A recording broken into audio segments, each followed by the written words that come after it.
15 अगस्त स्वतंत्रता दिवस की आप सभी को अनेकों ढेर सारी शुभकामनाएं। आज का ये दिन पूरे भारतवर्ष में हर्षोल्लास के साथ त्योहार की तरह मनाया जाता है।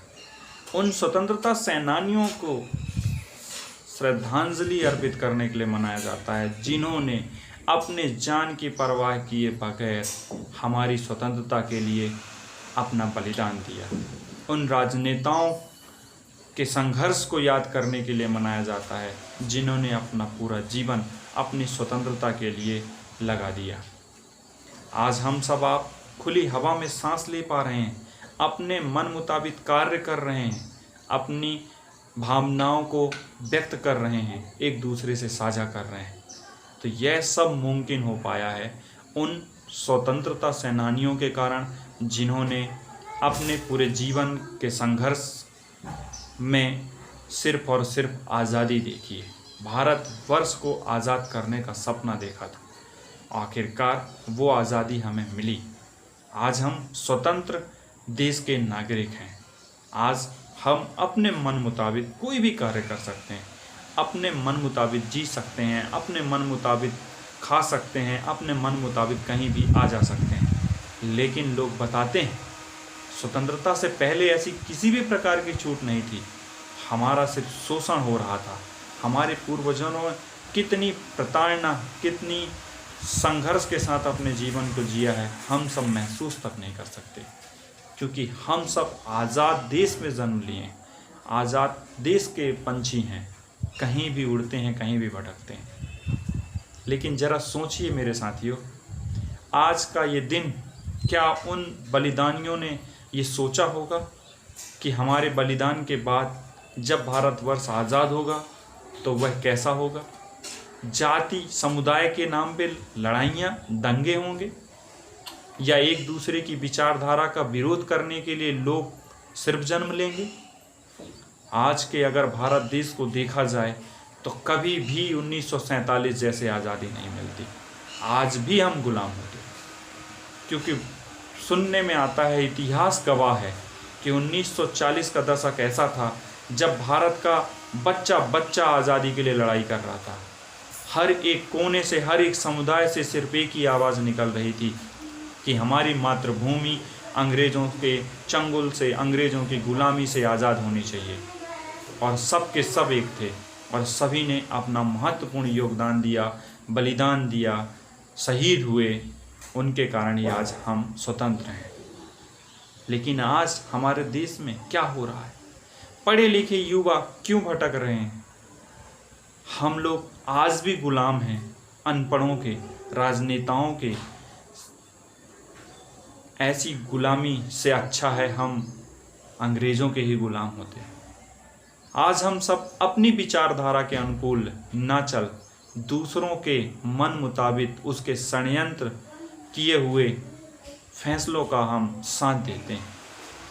आज कोई भी अच्छा कार्य हो रहा हो, कोई भी अच्छे व्यक्ति अच्छे विचार रख रहे हों, उसका दूसरा पक्ष तैयार बैठा है उसका विरोध करने के लिए, उसका खंडन करने के लिए। कितने भी सत्यता हो, कितने भी अच्छे विचार हों, उससे कितनों का भी भला हो, पर उसे तो सिर्फ और सिर्फ विरोध ही करना है। आज चौथे स्तंभ के रूप में जानी जाने वाली मीडिया क्या कर रही है? दो गुटों में लड़ाइयाँ, सांप्रदायिक दंगे भड़काने का कार्य। एक पैनल बनाकर बैठा लिया जाता है, एक पक्षधार को और एक उसके विपोजिट पार्टी को, दोनों लड़ाइयाँ करते हैं। उसको देखकर हमारी युवा पीढ़ी प्रैक्टिकली लड़ाइयाँ करती है, रोड में लड़ाइयाँ करती है।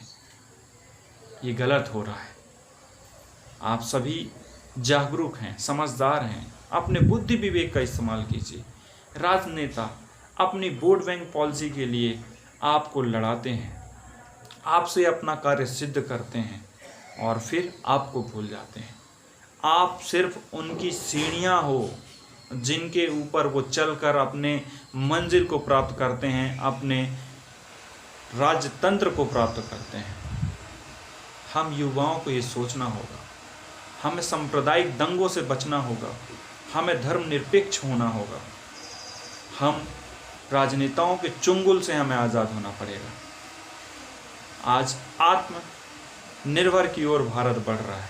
आज हमारा पूरा भारत देश आत्मनिर्भर होना चाहिए, उसकी ओर कदम उठाए जा रहे हैं। लेकिन हमारी युवा पीढ़ी सिर्फ दंगों में फंसी पड़ी है, सिर्फ राजनीतिक नेताओं के इशारों में चल रही है।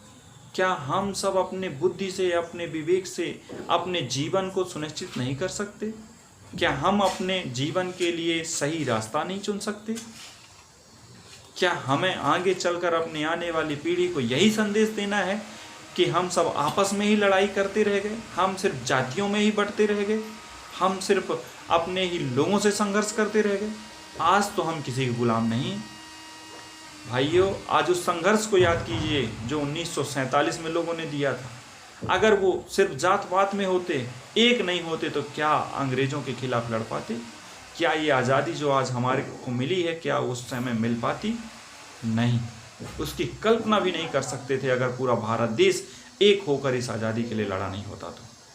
लेकिन आज हम भारत देश को आगे बढ़ाने की बदौलत एक दूसरे पे ही लड़ते रहते हैं, एक दूसरे के ही विचारों की अवहेलना करते रहते हैं। आज आज़ादी के नाम पर, मानवाधिकार, मौलिक अधिकारों के नाम पर, वो अभिव्यक्ति की आज़ादी के नाम पर किसी को भी गाली देते हैं, शब्द कहते हैं, आपत्तिजनक शब्दों का उपयोग करते हैं। ये सब बंद करना होगा, ये सबसे दूर हटना होगा।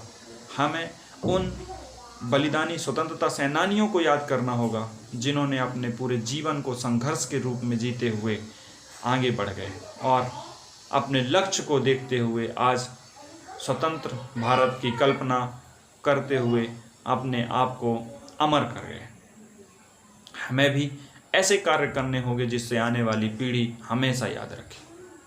हम सभी एक अच्छी दिशा में कार्य करें, अपने आप को होनहार, काबिल और व्यक्तित्व को निखारें, आगे चलकर पीढ़ियों को ये इतिहास बना सकें कि हमने जो स्वर्णिम भारत की रचना की है वह कितना सुंदर और अलौकिक है।